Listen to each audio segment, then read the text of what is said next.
we're waiting for some more members, right? Or Yeah, what did we just say? So we need 7, right? yeah, Doug, will you be able to take charge? yeah, no problem. All right, I apologize. No, that's quite all right. And with probably with Max's help, but Yeah. I've got the drive in front of me. Well, we're Okay, waiting for a quorum. actually, So no, we have Isaac logging in too. So we may be, let me count. Oh, it's 1, 2, 3, 4, 5, 6. Very No, so interested we in the need one meeting. more. Okay. How large is this committee now? It's 12. So we need 7. Wow, yeah. So for those of you who are joining who are not part of the committee, welcome to the July 9th BCI Business Considerations Committee meeting for Manhattan Community Board 7. We've got a modest size agenda tonight. We're going to, depending on who's here, I mean, the order is 195 Freedom Place, also known as 645 West 59th Street, Waterline Hospitality. See someone that was in Q&A. Was that answered? It was Okay. Isaac. Yeah, he was just letting us know. Okay, Doug, can I quickly make an announcement? Yeah, sure. Everyone that's here for an application, I'm going to send you a prompt so you can be moved in and then seen on screen. So just accept that prompt when I send it, please. Great. Get you up to panel. So so we are a few minutes after our scheduled time, but we're waiting to have a quorum so we can take an action and help and vote on these applications. So I think we're still waiting on someone else to join. Am I right, Max? Are we still? I'm gonna recount right now. 1, 2, 3, 6, 7. 7. John just joined. We're good. Okay, great. We've got a quorum. So we've officially started our meeting. That's terrific. For those of you just joined, again, this is our BCI committee meeting for July 9th, Manhattan Community Board 7. Our first item on the agenda is 195 Freedom Place. Do we have anyone from the application for 195 Freedom Place, Waterline Hospitality? Please feel free to speak or just raise your hand. Yep. Or wave. Oh, yep. Rosa, just click the prompt I'm sending you, please. There we go. Cool. Okay, so Rosa's on her way in. So we do not have anyone from Waterline. If not, that's okay. We'll move on to. Can you see me and hear me now? Yes. We can see you, Rosa. Okay. We can hear you. We can't see you yet. You. Turn on your Can't camera. see but hear you. You can turn your camera on if you like, Rosa. Yeah, this in this fact, you have to version, turn there's your camera 3 on. dots, the upper right-hand corner that will allow you to turn on your camera. Okay. I'll look for it. But in the meantime, this is a new application. It's applying for a full liquor license, closing at midnight. They're experienced restaurateurs and the occupancy. Rosa, sorry to interrupt you. Can you just identify your relationship to the tenant? Are you an attorney or? Oh, I'm the representative. That was the first thing I said. I'm sorry, I didn't hear you. Are you the attorney or you're just I'm the representative. representative? Okay, please go on. So they're experienced restaurateurs. They've been established within your community for many years. They're closing no later than midnight, and their occupancy is less than 74.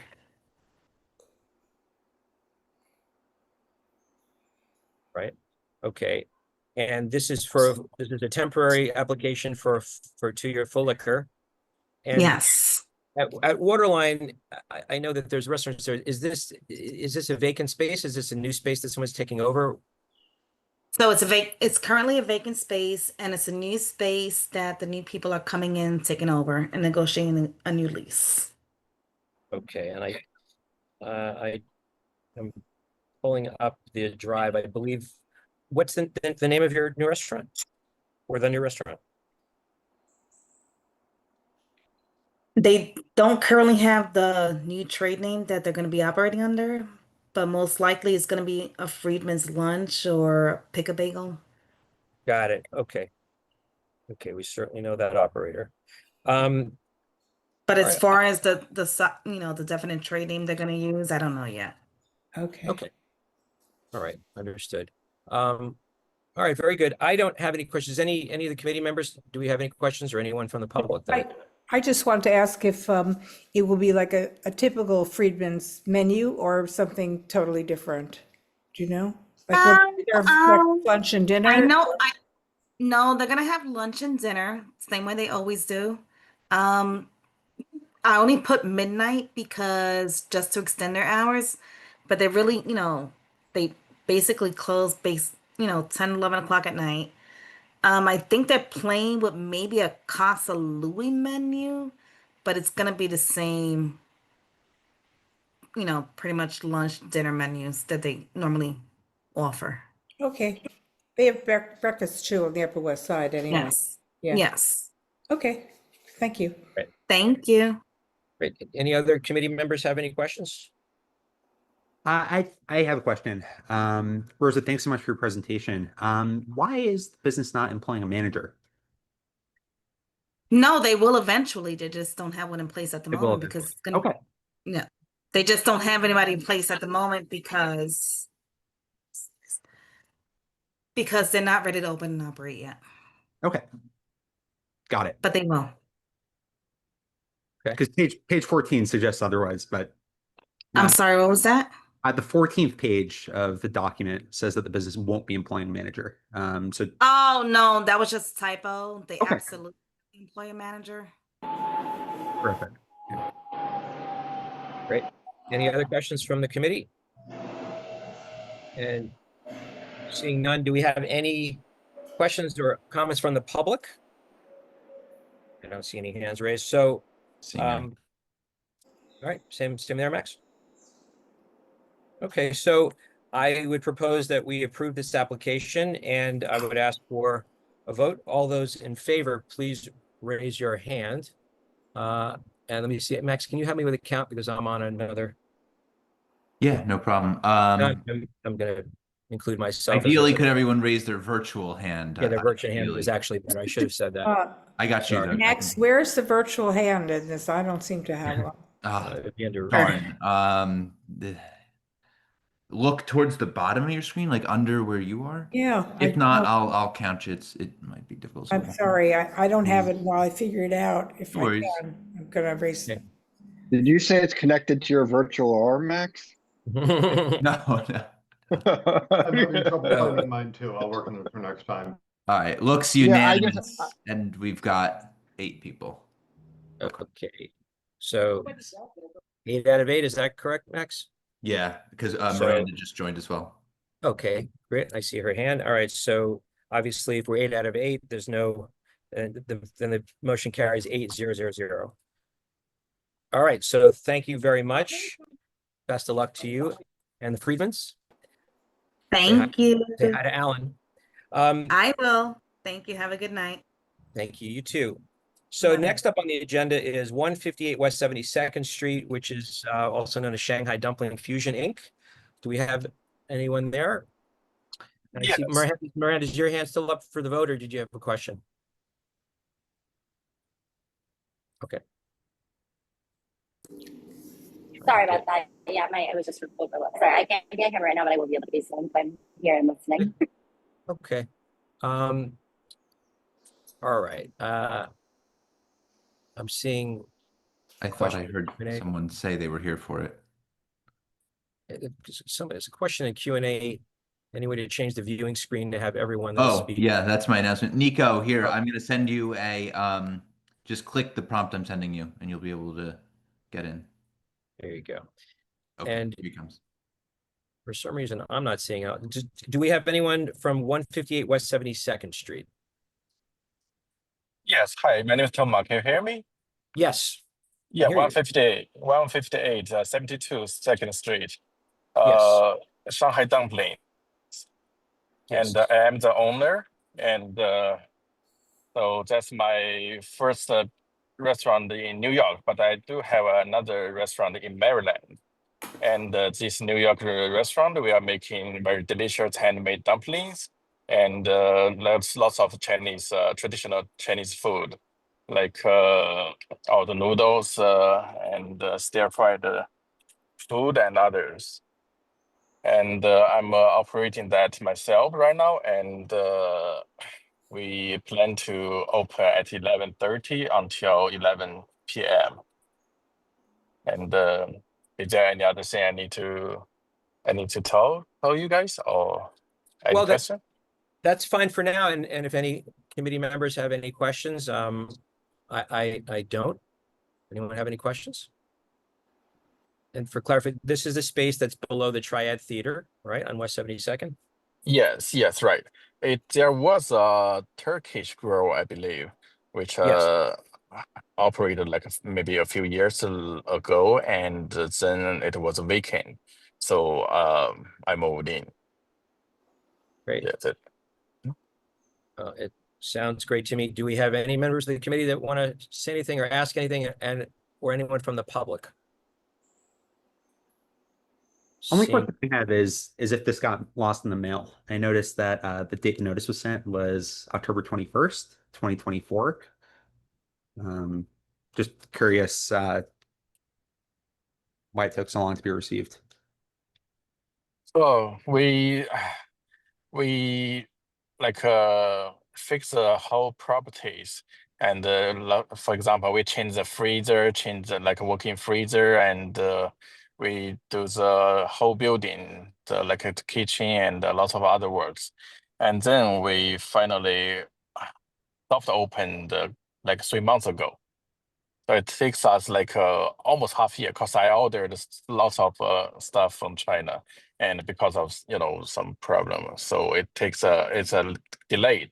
So I received them like January this year, and then I hired people to fix them and set it up. So it takes me a few months to officially operate. Yeah, that's why. Sorry. Right. Thank you. Yeah, I think what my board member is referring to is that the notice was sent, right, 10/21. Our office received it on June 13th, and the date is June 9th. So yeah, I mean, okay, but thank you for answering that question. I propose that we approve this applicant, and I would ask for everybody to, if you're in favor, to raise your virtual hand. And let me see if I can raise mine. And if you can't, it's okay. There's a small enough group I can. Yeah, I'm sorry. I under reaction. control and I don't have any option to raise my hand. Yeah, I don't Same know. here. I have mine. Sometimes I have the option, sometimes I don't. I don't know, Barbara, if you see like the heart at the bottom where it says Yeah. the app. I That's think the it's thing. good. I don't have any of those things on the bottom. No heart, Let- Yeah, no nothing. No. I don't know why. Sometimes don't get it either. Weird. Max, can you help me with the count here? Yeah, unanimous again, actually. Okay, great. And Barbara, So actually, if at some point you want to take a picture of like what your Zoom screen looks like and text it to me. Oh, yeah, sure, we'll do. Might not be able to help you tonight, but if not, I can help you for next time. Oh, do it right that now. motion carries 8-0-0-0. And I just do want to make an announcement that we will have a full board meeting in September. And in the interim, I think a letter from the committee would probably serve as a notice to the SLA pending full ratification in our September full board meeting. The next applicant, actually, I am conflicted with. So Josh, you able to present this one, and I'll resume back? Yeah, let me just pull it up so I know which one are we at, 158? The next one is 50 West 77th. Sorry, I apologize, I had to step away from. And in full disclosure, I'm representing ownership there as well as the group, so I've been involved, so I can't vote, but after you present, I will say something about it, but I won't be able to vote. Thanks. Great, so do we have anybody here from? Yes. Hello, I'm here, Donald Bernstein. You can hear me? Yep. I'm the lawyer for the applicant. Always glad to come to CB7. My client, Jamal Ragay, is here, and he is partnering with Ethan Hunt and Aaron Ballard, who you probably know as the owners and operators of Ease Bar and formerly Amsterdam Billiards, used to be on the Upper West Side, and a number of other venues. They both have decades of years of hospitality experience. And they are working with Jamal to help him in connection with this new venture. It is going to be a new liquor license application for what is essentially a private members club that will be open to the public. So we are applying for a regular on-premises liquor license. I'm going to turn it over to Erin in a minute to give you an idea of what the concept for the club is and what it will be about. It's in the space that was formerly Scarletta, which was the restaurant on that block right off Columbus from, as far as I can tell, from 1988 and closed in 2018. The space has been vacant since then, so it's a great opportunity to revitalize that space, get it back in a use that will serve the community.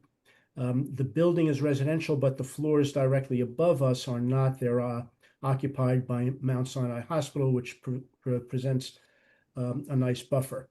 It's not large. The total seating is 85 in the space. The hours are 9 a.m. until 2 a.m.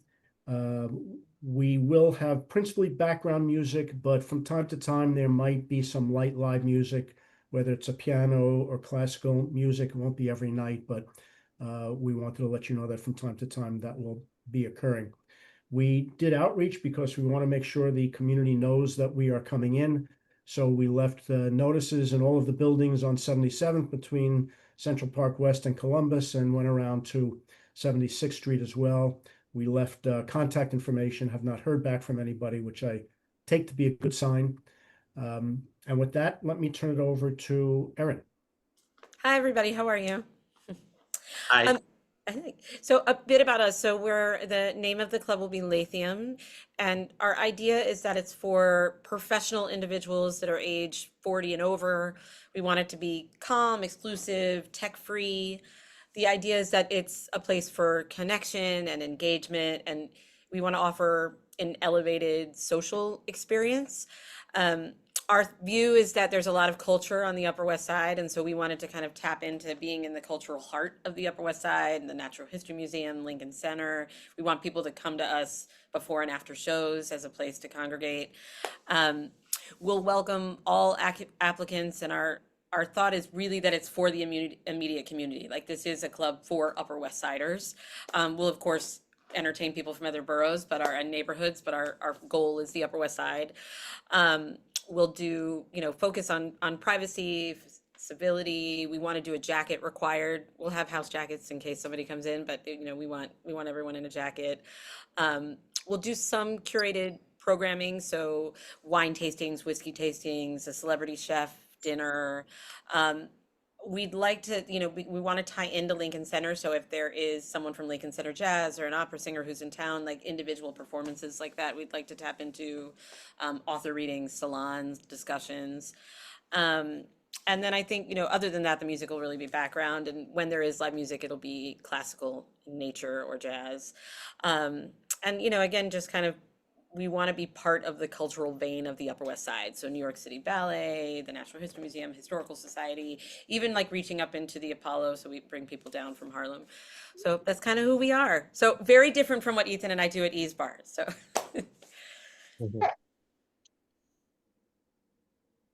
And Erin told me that sorry. jackets were required, so I put mine on.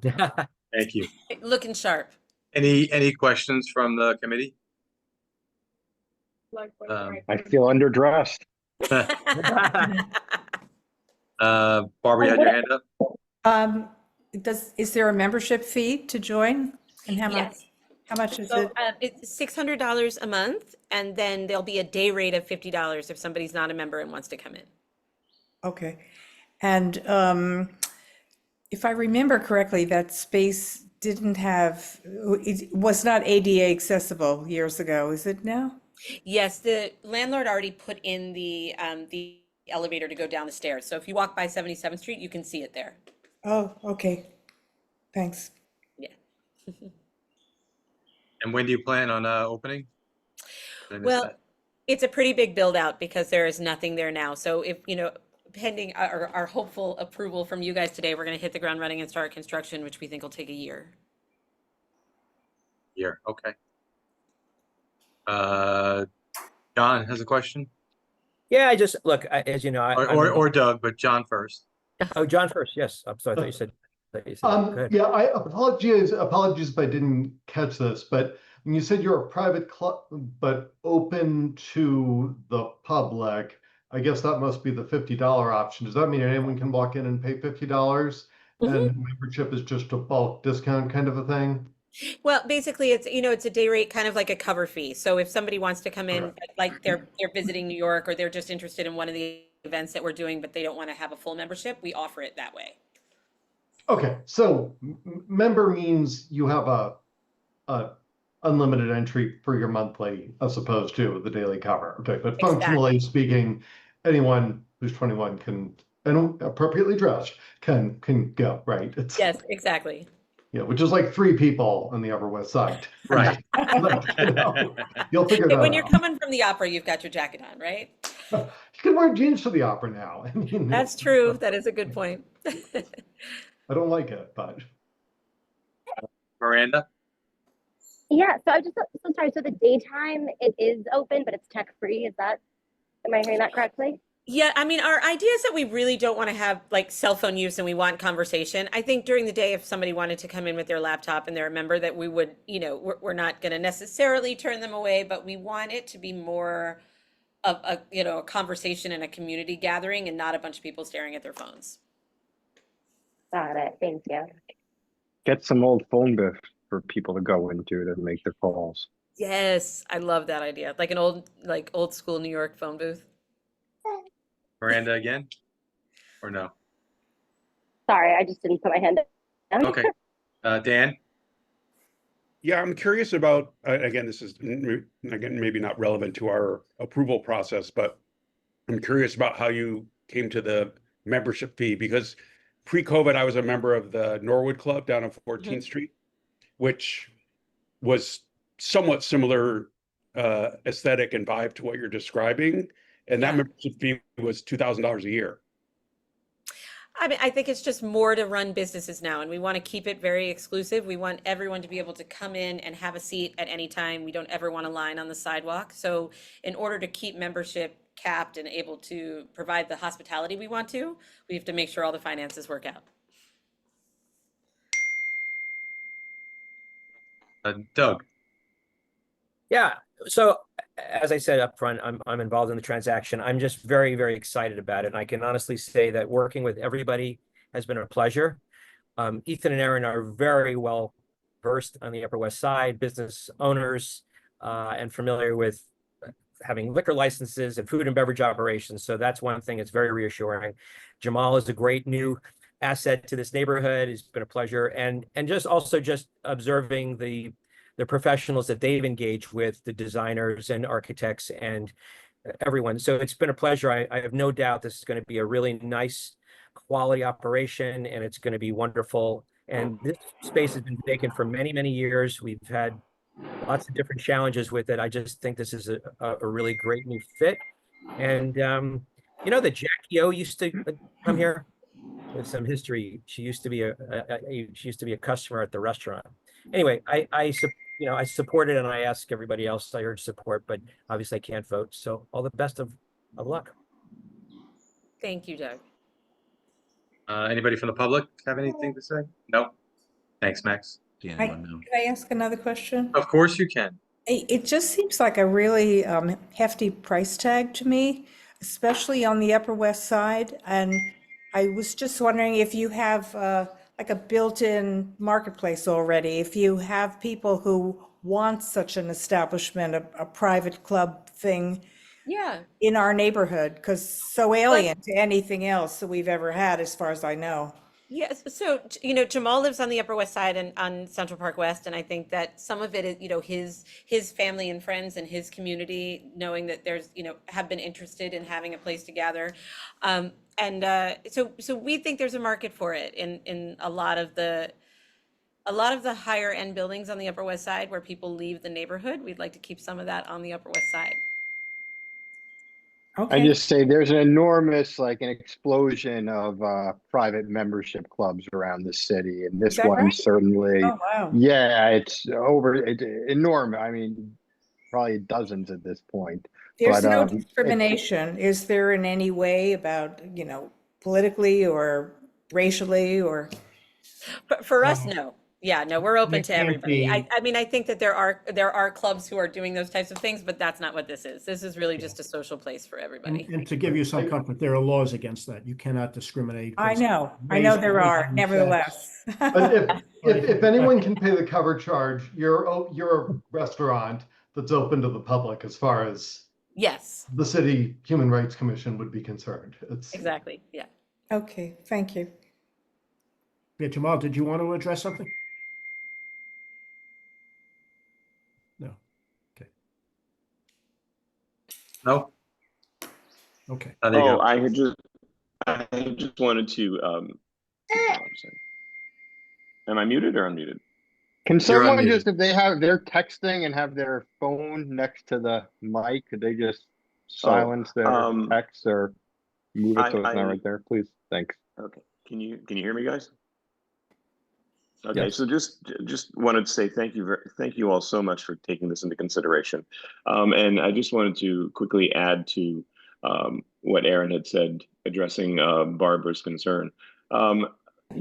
You know, nothing can, I'm half Arab, half American, so half Muslim, half Catholic, and I married a Jewish girl from the Upper West Side. I think I have all my bases covered in terms of inclusivity and also identification with the Upper West Side. I've been there almost 30 years. And it is something this is a passion project for me. And I just feel very blessed to have been able to team with Aaron and Ethan on this. And Doug has been an amazing influence on all of this. Despite being the broker, he's added much value for us in terms of knowledge, et cetera, et cetera. So I just wanted to make that point. That I'm not quite a new. I don't believe I'm quite a new asset to the neighborhood. And my wife's family goes back in the neighborhood about 6 or 7 generations at this point. Thank you.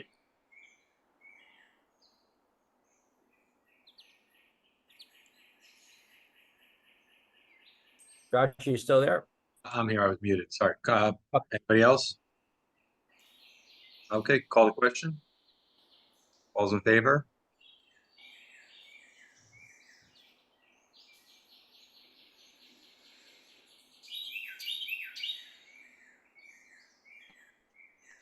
Six.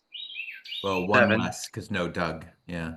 7, 0, 0, 1. 1. Yeah. I meant to ask before. Are there any non-committee members on the call? No. No, I don't see any. Oh, So 77001, we're saying, right? I'm just writing this down for Jesse. Okay. Good luck with this. Yeah. I hope Thank you it's a great so much. success. Thanks, We everyone. look forward to seeing you all there. Yes, indeed. Josh, you want me to pick up to the next? Yes, please, Doug, if you could. Sure. Thank you. Thank you. Good luck. Right. All right, so moving on to item number 4, or Roman numeral 4, 420 Amsterdam, table for 3. Do we have anyone from that application here? Let me give another reminder because more people signed on since. If you're here, just raise your hand and I can send you a prompt to promote you. There we go. I think this person is here for it. Okay, great. And sure, and then once you're promoted, just speak up if that's your application.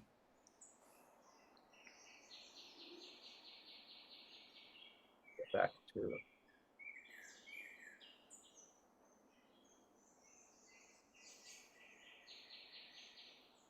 so if you've been promoted and you are with 420 Amsterdam Avenue, table for 3, please say so. You can unmute yourself. Are you here? There's one more that just raised. Hi, this is Gerald Tenenbaum. Ken Hallberg is I don't see him. Hold on, give me 1 second. I'm just the attorney, so I think he's there. More than me. And okay, he's here. All right. And if for any reason he's not here, you still can. Oh, there he is. There's Ken. Okay, great. Ken, you're on mute. I'm still on mute. Yes, I'm just not good at technology. I work in the restaurant business. So I'm just going to turn up my volume a little bit so I can hear you all. Well, thanks for being here. If you could, Sorry. We have Here your we go. application, and when you're ready, if you can just tell us a little bit about your establishment and what you'd like to do here, and we would love to hear it. Sure. There we can hear me. So I'm a longtime restaurant person. I just recently closed my place Harding's on 21st Street between Park and Broadway. Some of you may be familiar with it. It was there for a very long time. And I come from about 25 years of experience. I did Strip House, the original. I did Michael Jordan Steakhouse. I did Monkey Bar. So I've been around a little long. I'm also a born and raised Upper East Side New Yorker. This is sort of a passion project. The name of the restaurant's going to be Willets, which was my father's home in Red Hook, New York, near Rhinebeck. The concept on this space is farm to table, Hudson Valley to the neighborhood. And the basic idea is to do lunch and dinner with a lean towards more naturally grown whole products. One of the big things in the restaurant industry right now is obviously no ultra processed foods, better quality of fish, wild caught salmon, wild caught tuna, grass fed beefs. And that's sort of what we're bringing. But we're also doing it. What's important to me, and like I said, it's a passion project, is that we do it at a reasonable price. So there'll be no entrees over $29, which I think is really important. As an Upper East Sider, I can tell you I can't find anything like that on this side of the park. And I think it's true also probably on the Upper West Side that it's very hard to get a really high quality meal these days. And it's hard for the restaurants. And I know this, but I've been with the same guys now for 15 years. My chef, my cooks, all of us are doing this together as a family. So it's one of those sort of community places, very neighborhood sort of oriented. And it's going to have about 50 seats inside. There'll be a small bar, about 12 seats. I think Gerald's seen the renderings, a lot of green, a lot of plants, a lot of good things. So I think it's a great addition to the neighborhood. Thank you. And I just see your hours, in my humble opinion, seem pretty modest. So you're looking just for I guess it's a 12 a.m. For most days, and 1 a.m. on Friday, Saturday. Yeah, we're primarily focused on the community. We're not looking to a late night place. I'm too old. I'm the general manager. I always general manage all my restaurants. Like I said, I've closed all the other ones, and this is my sort of passion here. So I can't stay up past midnight. So it can't be done. What was this establishment before? It was the Black Lab Cafe. Yeah, right. And I took it over. Oh. Yeah, it was a nice concept, but it's hard to do new and different things like that and survive. Cafe. So do we have any questions or comments from our committee? And also, I would open it up to the public if anyone has any questions. This is Gerald Tenenbaum. I would also just like to add that Ken, if you've never been to Harding's downtown, it was a very well established place. Ken is an excellent operator. I've known him for many years, and his place will be a welcome addition to the neighborhood where I also have lived since 1995. So I'm very excited that Ken has decided to do a restaurant in this neighborhood. Sounds great. I'm getting hungry. Me too. Near where I live, we need some new restaurants for sure. When do you think you'll open? Mid-September. There's a good infrastructure there, so it shouldn't take much. It's mostly banquettes and a little bit of plumbing, and that's it. It should be pretty easy, but banquettes and stuff take time to make and build. So mid-September. So in restaurant terms, I guess that's October sometime. Right. Great. Anyone else from the committee? Anyone from the public? Seeing none, I would make a motion to approve this application. All those in favor, please raise your virtual hand. And And Barbara, I can count you. Yep. If you Yep. need. See you there. And do we have the, 6, are we 7. unanimous again? Yes, but I think we're down Oh, we're down one. All right. So 1. So it's 7-0-0-0.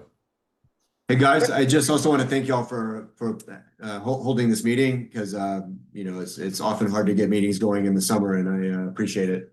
Thank you very much. Thank you for saying so. Thank you. Yeah, we did. And then again, well, Max, I don't know what our procedure, but we'll have a letter available, you know, about the committee's resolution pending our September full board, but you can take this as it is for now. Great. Thank you so much. Thank you and Good all the luck. best. See you there Thank soon. you. Yeah, See you. yeah. Come by. Yeah. Will Looking do. forward to it, guys. It's gonna be a lot of fun. Yeah, see you there. Sounds Thank you. Appreciate it. absolutely. So our next application under the 2-year yeah, I'm sorry, yeah, for the 2-year for liquor. This is 102 West 86th Street. Do we have someone from 102 West 86th? Yes, I'm the attorney, Stacy Wise. Hi, Stacy. Hi, how Ms. you Wise. doing? Very well. The clients are trying to get on, but they're having a terrible time getting on. Oh. Are their names Nathan or William? No, well, William, yeah, it's William Kwong and his assistant, Julie, they're trying to get on, and I know they're having problems getting on. So, See them I as mean- I see William here. William. William, you just have to click the prompt I'm sending you.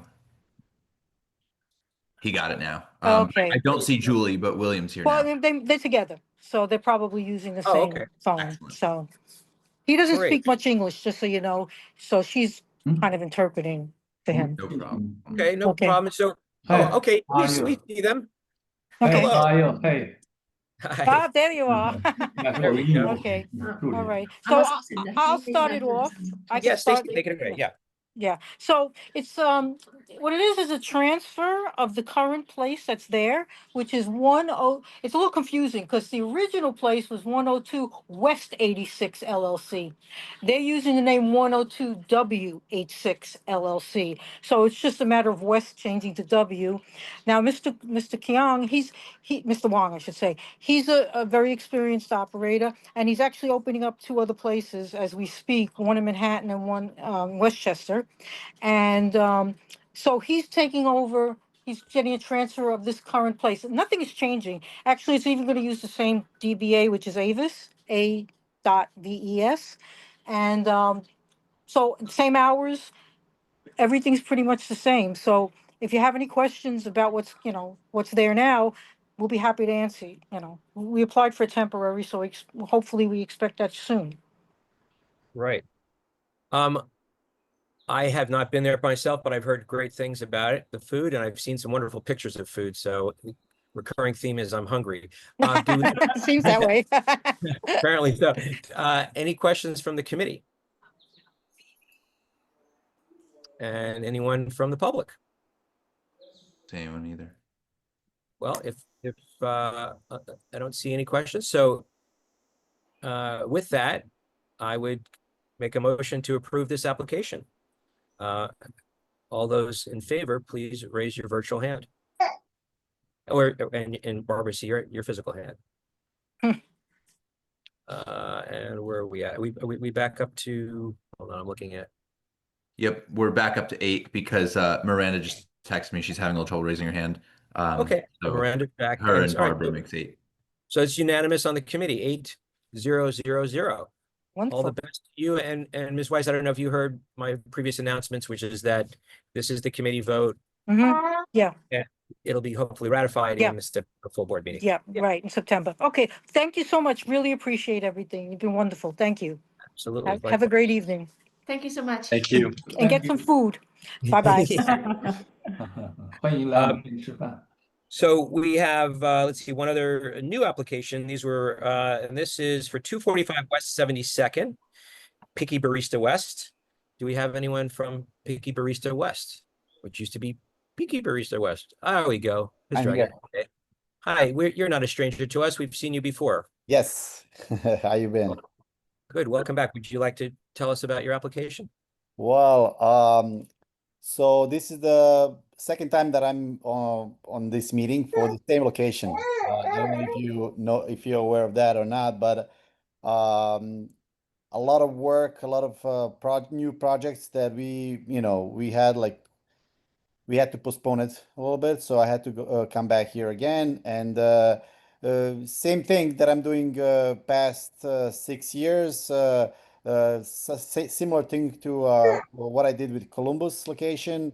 Um, I want to have that option to have a liquor license. That's my thing. I want to do like martinis, espresso martinis, actually, some specialty cocktails, maybe like brunch.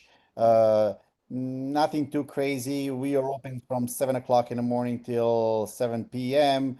We want to have that possibility to have maybe private events for birthday parties, and maybe like you know for the community, like birthday parties after hours from, let's say, 7 o'clock till 10 p.m. Nothing more than that 10 p.m. So that's pretty much it. Okay, great. Any questions from the committee? How early would you start serving alcohol in the daytime? The thing is, with the alcohol, I thought it's a coffee shop basically, so people don't drink alcohol that much. They know that it's a coffee. They come get a coffee and they leave. There is a few people usually they come at like 12, 1, 2, depends on a day. Maybe Saturday they grab something for drink for brunch, maybe like around 5, 6 o'clock. Again, if somebody wants to come at 7 o'clock in the morning and order like espresso martini, I'm not gonna say no to him, but we don't get that very often. So that's pretty much it. Yeah. Thank you. Great. I'm just looking at your application and I do see the hours are consistent with what you said, 7 p.m., which again is quite modest. Yeah. Great. Well, it sounds really, really great to me personally. Anyone else on the committee? Any other comments or questions? John? How many locations do you have and how many of them serve alcohol? I live by your 102nd Street one, which I don't think serves alcohol. So I'm curious how much variety. Yes, 102 is our first location. So I have second location was Columbus and 92nd. That's the one that has alcohol. Okay. And this is the second location that we're gonna have for that's gonna serve alcohol. Okay. We do have 3 locations on the Upper West Side, one on the East Side, and we are opening actually on right across the Columbia on Amsterdam and 121. It's gonna be some new project, and we're probably gonna see each other for the liquor license in that location as well. That would be a different community board, but yes. Oh, it's a different. Okay, too bad. Stop it at 110, but yeah. All right, yeah. It's pretty exciting too. That's why I was had to postpone this, but I'm back. And with the 7 a.m. martini thing, I will say some people work night shifts, so that could be their happy hour, which makes it. We have a happy hour. We do happy hours all the time, so it's pretty reasonable prices. For a really good wine, you get like for $10. You don't get that very often in the city. So I'm not trying to make a lot of money off of the alcohol. I just want to have that option. Great. Understood. Anybody else? Any other questions or comments? Anyone from the public? Okay, well, if not, I propose that we approve the applicant. And all those in favor, please raise your virtual hand or physical hand as it may be. Got Barbara there, and I think we're again, if I've got my count right, I'm having a problem with my other screen here. No worries, Right? I see it. 1, Are 2, you 3, 4, 5, right? 6. 8. Yeah, we're at 8 again. Okay, great. That motion carries 8000. Terrific. Thank you so much. Best of luck to you. Have a great day. See you Good around. luck. Thank you. Bye-bye. So I see that the applicant, the last one that we were going to have is postponed. That was 392 Columbus. And therefore, that would bring us. What's that? Oh, go ahead. I didn't want sorry to interrupt. No, go ahead, Josh. No, I was just It was supposed to be an item added to the agenda about outdoor dining that Miranda wanted to spearhead. Oh. Right, Miranda? Okay.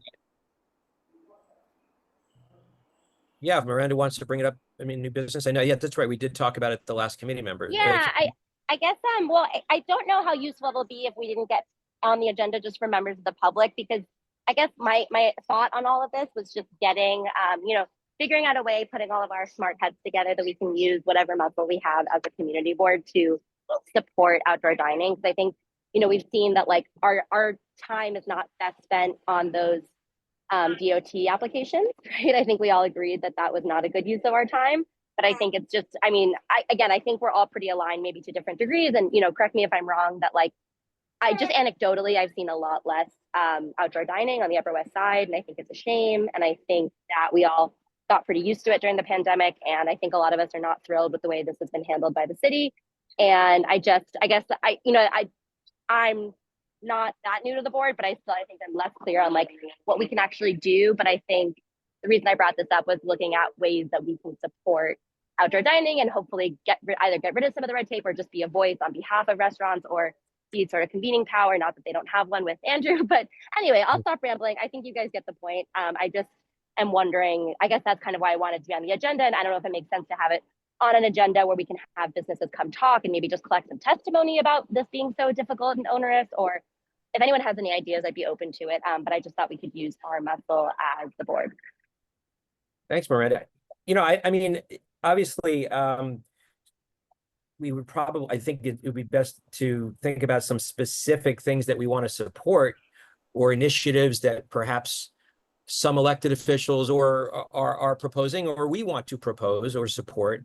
And maybe Andrew can speak on certain things that are, that are already afoot that we can get behind and say, we support this change or this new regulation or something we want to create ourselves. But I think we have to be specific as opposed to just saying we support and we want to see more of it, which is a really nice thing to say, of course, but I think we got to be specific.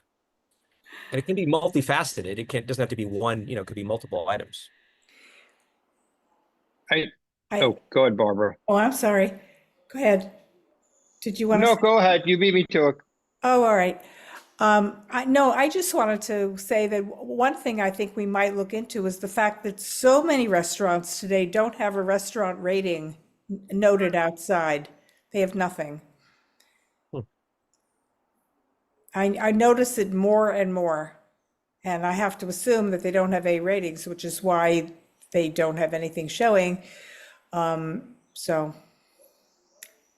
I think that's a technical, Andrew, can you speak to that as to why there's no I rating? don't know. Sounds reasonable to me. I will look. I haven't noticed that, but if Barbara's seen it, then I don't know why, other than the restaurant's not posting it and they're supposed to post it. So I'm assuming there's no enforcement being done for this right now. there isn't. There's inspections and enforcement. So I guess I'd look at it case by case basis. Why? If it's a brand new place, they haven't gotten their first inspection, maybe they haven't been letter graded, but if they're existing places that have gone through inspection cycles, they should have one of the letter grades up. And if they don't, or it's obstructed, that's an enforcement issue. I know that they're out issuing violations, but maybe they haven't gotten to those places. But It's ABC and pending.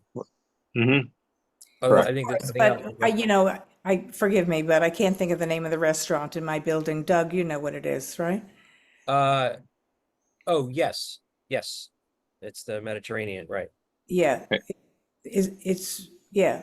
What's the name of it? You don't remember it? Excuse me. So they've been open for a couple of years. They're very, very popular. They're full to capacity every single day, every single night.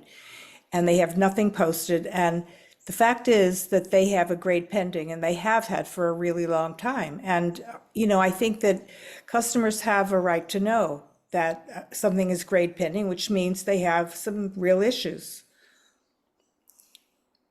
that's actually not what it means, but Yeah. they should have their letter grade posted. What, if you say that's not what it means, what does it mean then? They've been Grade pending. Well, sorry, go ahead. Yeah, online, that's what it says. Yeah, well, it doesn't mean that it's right. I say a grade pending means that They're in between their inspection cycle. They received more than 14 or more points on their initial inspection. They're awaiting a reinspection that will determine their letter grade. It doesn't mean that it's, unsafe for people to dine at. It means they're kind of going through the inspection and adjudication process. If it was unsanitary or unsafe for the public, the health department would have shut the restaurant down during that inspection that resulted in the grade pending. So, but nonetheless, that's I guess the point being is if that a letter grade is supposed to be posted within the specific parameters. So you are correct on that point.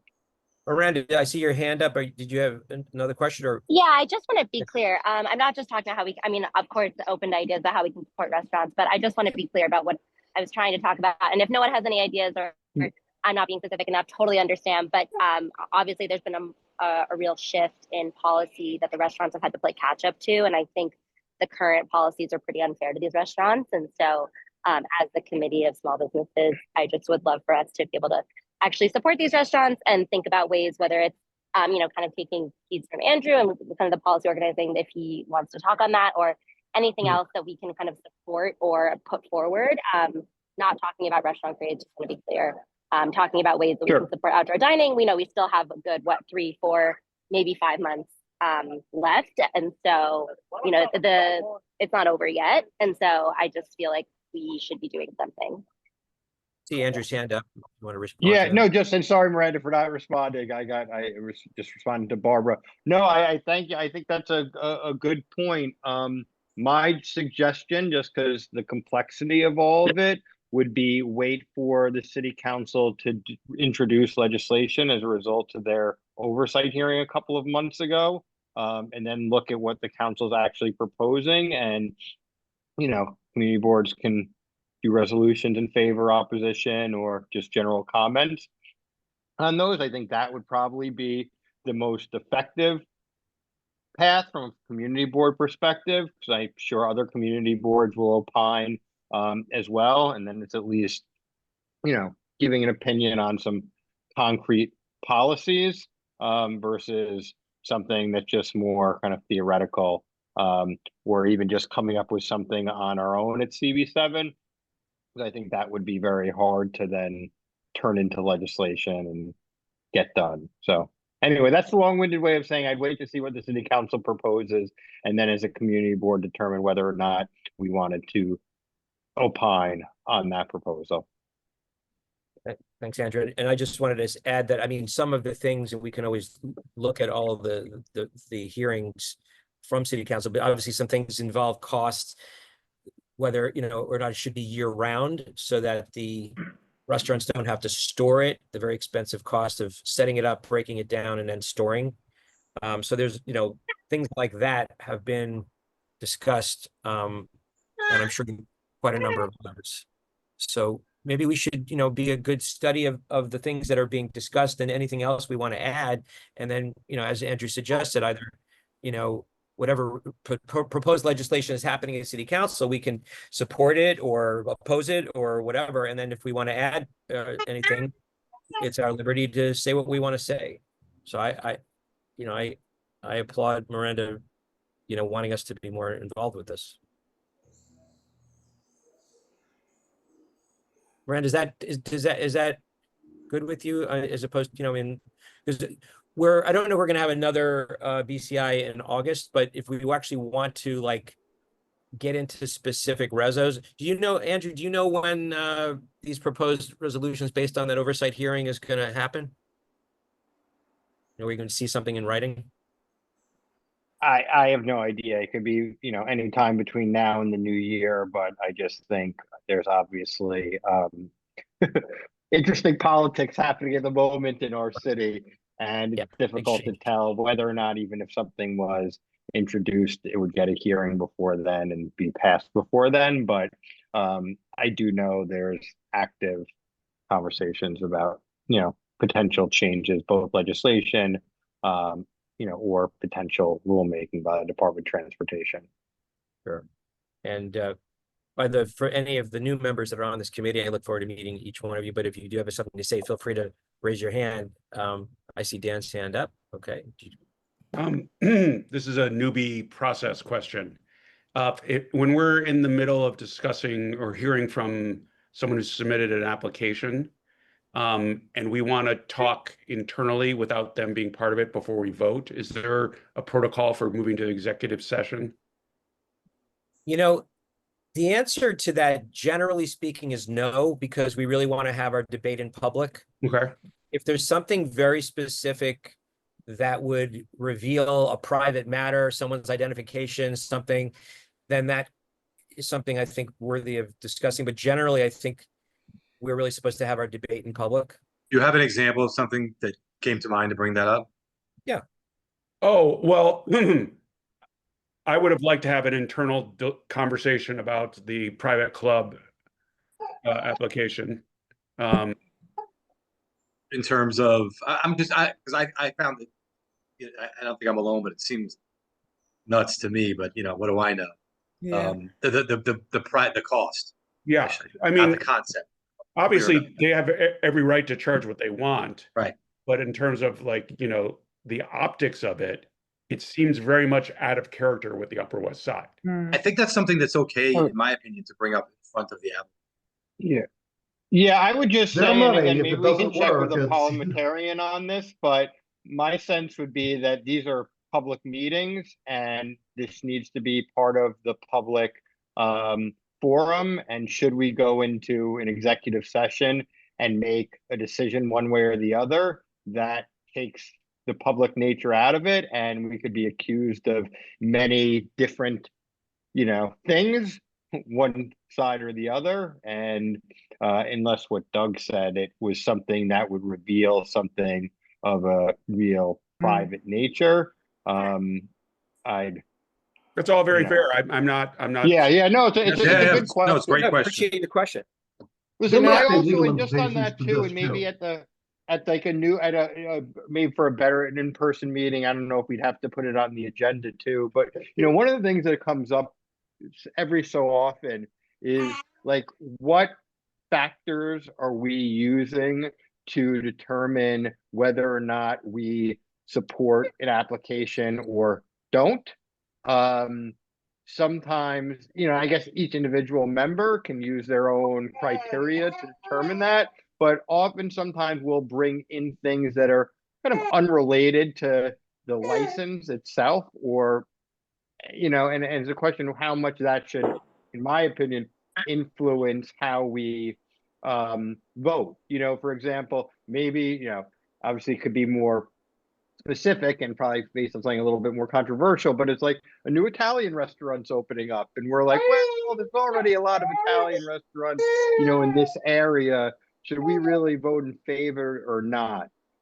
Whereas maybe kind of direct criteria to the application, hours of operation, things that, are kind of directly related to that rather than the concept. Whereas, maybe it seems too expensive for us, for some of us. For other people, it may be like, this is great, exactly what I've been looking for. So like, who are we necessarily to judge? But they're all good, I don't know, philosophical questions from like a board member perspective and how we discuss these issues. I always put a political lens on these things, and I think there's going to be some backlash. I try to express in a nice way exactly what you're thinking, Dan, I think. But in the end, I decided that, if they want to do it, there's no reason not to do it. And if they fall on their faces, the place will close and that'll be that. So, I don't see the marketplace for it either on the Upper West Side. It's a little bit obnoxious to me, but, So, I again, disclosure, I'm, involved as the broker representing the landlord there. I hear everything you're saying. I think to Barbara's point and to Andrew's point, like what our purview is, we could say, well, I don't think that's going to be successful, or that's not a good business plan. And the question has been over many years, what is our purview? We've had, issues with too much smoke coming from an exhaust, or, things. Obviously, I like to gear it when I think about an application as to the state liquor authority regulations. Is there anything dangerous, unsafe, Are we going to have, noise complaints? Are we going to have underage drinking? Are we going to have, things that I think are really within the purview of an SLA license? And again, to Andrew's point, you're welcome to vote any way you want. And internally, what you're thinking is none of my business or the applicant's business. But yeah, the purview is something that I think we should think about. And well, that's ultimately why I voted yes. I mean, at the same time, as representatives of the public, right? And I think this is going to be offensive to some people in this community, and therefore they're going to, that could reflect on the community. So what? It's their business. Like, if people are offended by it, they can be offended by it. It's, these are the people spending money to open the business. If no one goes there because it's too expensive, then it's not a question. I think people will go there. Yeah, I think they will go there, and I think, but it's going to seem out of character with the neighborhood. So say like a dollar, I guess they probably wouldn't have a liquor license, but a dollar slice shop or an inexpensive place opened up on Columbus Avenue between a bunch of nice shops. People would be like, oh, that's too cheap for the neighborhood. It's going to change. And I think we get into very dicey territory. Again, my personal opinion, when we start putting our own judgments over or what we think other members of the public's judgment may be about a specific business. Again, are they operating with the confines of the law and stuff of that nature? But all good conversation points, John, I see your hand. Is your hand up from before? Did you? No, I still wanted to. Yeah, please do. Yeah, please, John. Look, I'm new to the board and the committee. I will say I didn't join the community board to micromanage every storefront. There are businesses that I like, there are businesses that I don't like. They'll have the bagel place we go to, the bagel place we don't go to. People open businesses, they invest their money. It is what it is. I fully agree with what Doug said, that we're interested in noise, we're interested in smells, we're interested in public safety issues, we're interested in things that will cause external problems, not merely things that seem like a good or a bad idea or I'd like or wouldn't like. Everyone can vote on their own thing. I'm just saying what it is for me. On the executive session piece, I spent 12 years as a lawyer in state and local government in Washington State, which has a very strict open meeting law. So the idea of doing anything in secret, unless it's specifically allowed by the law, isn't something that I do. But personally, unless it's something that has to be confidential, I'm not interested in discussing it in private. If it's something we want to say, we should say it in an open meeting. Otherwise, John, can we go into executive discussion to discuss your bagel spot?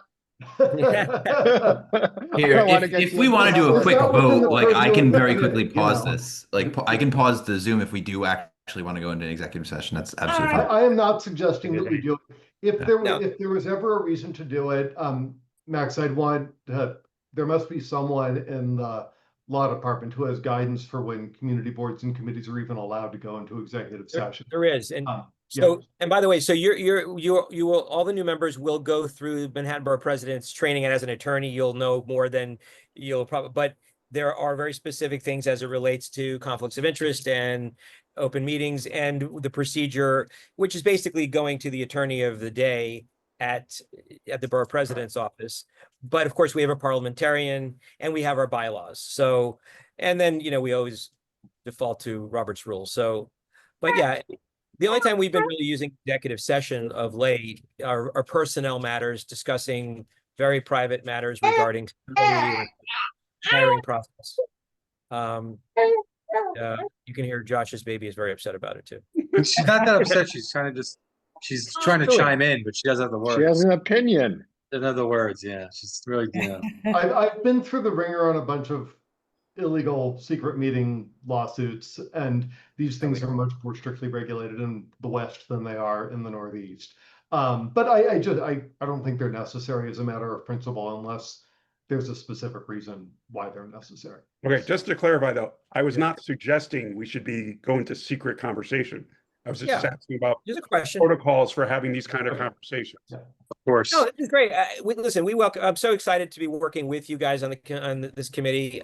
Since I joined the board, I've been on the committee. We've been through learning processes, and we've had interesting situations. And we can certainly share our experience, with you on examples of real life examples of things that have happened. But I'm very happy to say that generally speaking, we don't have a lot of conflict. We've had some really good operators and a really good community. But if we ever have, we always want to listen to the community. We try to offer conflict resolution. We try to have people share information. In other words, the member of the public may be having an issue with a licensee. We try to be a good peacemaker and suggest that they speak to each other. And we always give advice as to how, if they are not resolved, where they can go to 311 or 911 or anything else. But yeah, we look forward to working with you. We'll have.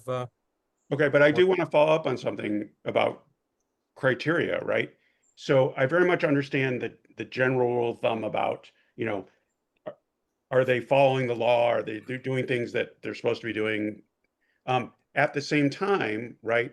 I'm trying to think of a hypothetical, right? So maybe there's an X-rated porn shop that opens on a block that is very family oriented, right? Where there's no zoning conflict, right? But there might be people in the community who are offended by that, right? I think that's legitimate grounds for having a conversation about whether that's suitable for that location. Sure. I mean, are you presumably they wouldn't have a liquor license. They wouldn't be coming to our committee, I don't think. but yeah, sure. I mean, and also, look, as you see, we all. What if it was a swingers club? Yeah. I don't think there's any. I don't believe that there's any concrete criteria, unless I'm wrong, written somewhere about what factors we must consider as a community board. I think we've generally over time created some parameters for the discussion of how we review these applicants. Some of those criteria are included on the State Liquor Authority application.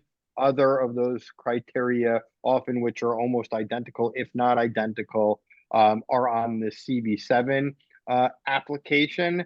And then we have discussions like this, and that's kind of the determination. So if there was something that someone felt was, obscene or inappropriate, I think you bring those up and we discuss them just like we're having right now.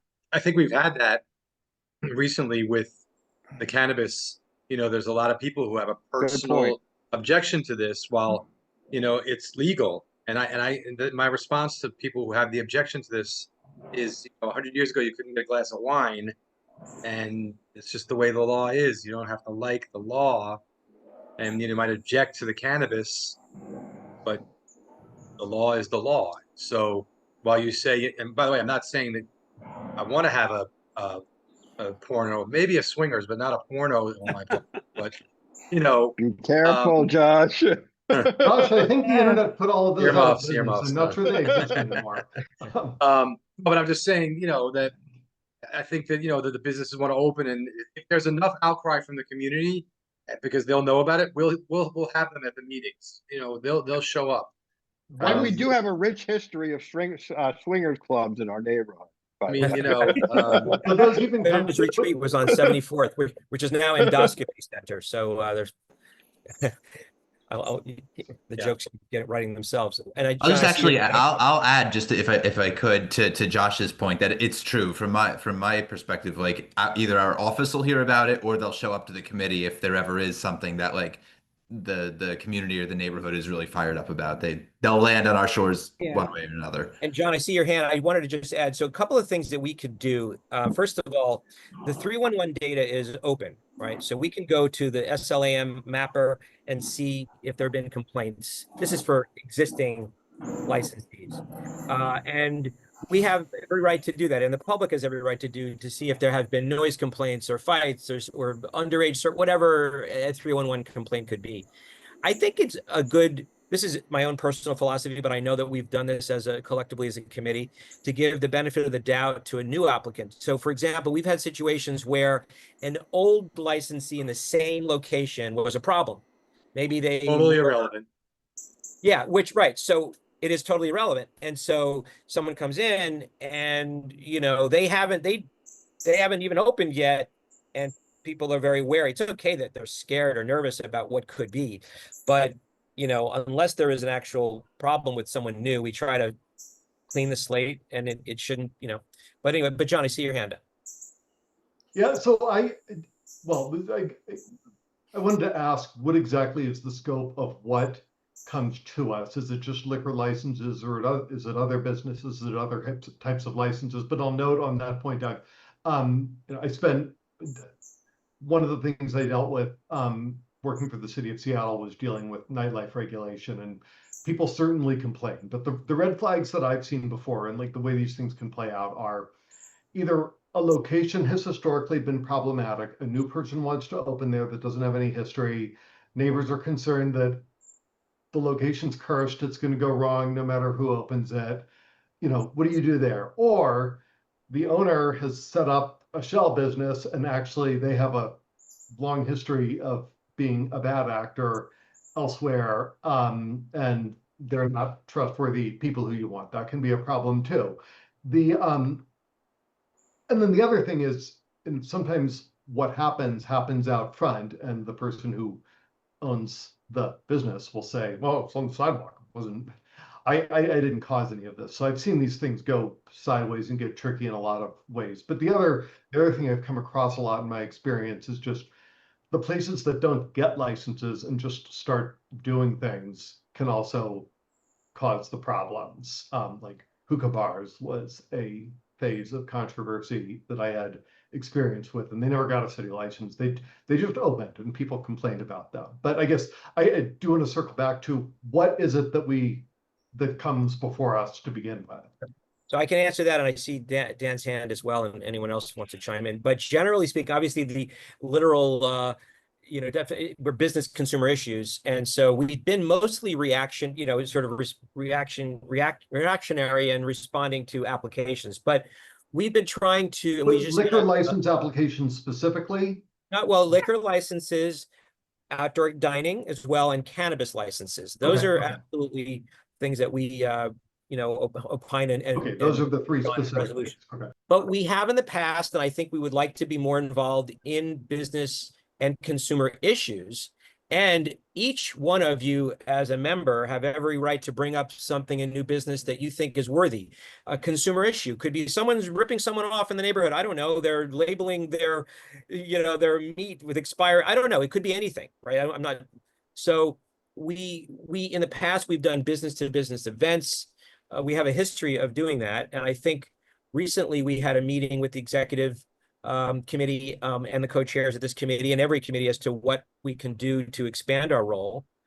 We were pretty busy with a lot of applications, but I welcome any ideas that you have that you think we can be more involved in business and consumer issues. And sorry, just one clarification here. Do like the smoke and vape shops that don't sell marijuana products, they're not licensed, I assume, right? They can just open, or? Well, if they have a CBD license, then they would have a license. Yeah, no, I mean, if they just sell like the nicotine juice and those sorts of things. Well, they have licenses from the from New York State. But they don't come in front of the community. That's what okay. They don't. And neither, just so you know, wine and beer licenses also, we don't review them on this committee, but they do send in their 30-day notice to the municipality, which is the community board, but we don't vote on wine and beer. Sometimes some applicants will come to us and we appreciate it, but really full liquor is on the liquor licenses is what we review. Does that answer your question? Or I'm happy to talk more about this. And then Dan, you've got your hand up. Yeah, so I just want to follow up on what Max said. I take your point, Max, that like certain things word will get out in the community, right? And before there's any formal action by the board, people will weigh it, right? But my concern is that there are going to be certain things that where the controversial piece of it will be obscured in the application process. Oh, that happens all the time. In fact, I've seen that not just in this committee, I've seen it more in other committees as well. So in this specific case, that like there's going to be a private club, right?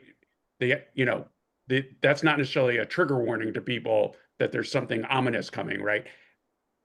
So I sort of I don't want to say I feel strongly about this, but I sort of feel like that we kind of have to have our political antennae up and act as a proxy for what people might react to once it really becomes public. And, I would bet a lot of money that once they go public and that people see what the membership fee is, there will be a New York Post story. It's catnip for the New York Post. Yeah, but that could be good for them. Questions. Bad press is good press. I'm going to say goodnight to everybody. I'm sorry. I apologize, but I have to go. You gotta go.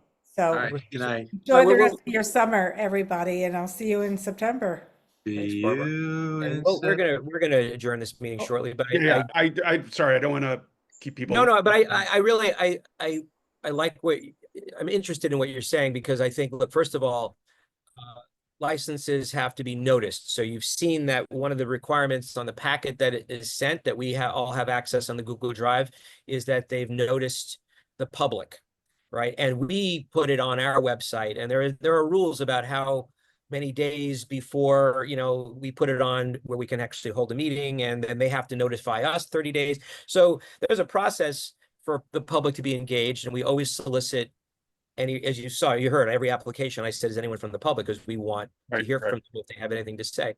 So, and then on a case by case, I think if we hear something, we all as a committee have a right to, to opine on it and vote however you see fit. But I think part of the initial application process is noticing it. And if someone wants to say something, it's a public meeting. They're absolutely welcome to speak up, and we'll listen to them. Every one of them. And I'll shut up now. I think John has his hand. And I'm sorry, Josh. I don't know who was. No, John was first. Josh first. John was first. Right. Josh is the co-chair of this committee, by the way. And the only reason that I'm sort of commandeering a little bit is because Josh has baby duty tonight. But Josh is the co-chair of this committee. I will sometimes have 4-year-old duty too. Just not. Yeah. She's at the diner with her grandmother. The thing that perked my interest in the private club issue was, what do they mean by private club? My reaction to hearing their description is that they're a bar restaurant with a very expensive cover charge that you can pay by the month if you want to. Because, private club indicates that you could be trying to have exclusive membership, get around discrimination laws somehow, and it's definitely worth inquiring into that sort of a thing. But if I get it that there's this trend of places marketing themselves as private club, but if anyone can show up and pay $50, it's just expensive. I don't know, but it's worth understanding those things, because those can absolutely indicate they're trying to discriminate. I agree. Not their intent. Yeah. I agree with that, but I'd also say that they are reasonably successful business people, and so there must be. It's hard for me to believe, and I could be very wrong about this, that they didn't do. And Doug might be able to speak on this more, enough research to know that this would be a concept that people would be receptive to. Now, it might be a small number of people, and there might be a lot of people that don't like it. But I can't imagine there's not a market for it, because this is going to be a costly venture. I don't know. It just seems, again. Well, since you mentioned my name, Judge, I'll say that again. Over disclosing it, because I'm the broker and help them with it. I can say the process of dealing with the individuals that you met tonight have been nothing but professional. They hold liquor licenses, and they have definitely no problems. And also, I've met with their designers. Quality stuff, and their menu and everything is on our Google Drive. The other thing, just on a personal note, is that this space has been empty for so long, and they're going to put some significant money into rehabbing it. And I wish them the very best. If their business model doesn't work, they could possibly change their business model or change their prices, and then we'll have a restaurant that's built out of there, and maybe someone else will take over if they don't succeed, even though I hope they do succeed. But that's just my 2 cents. I see Andrew's hand up and Dan.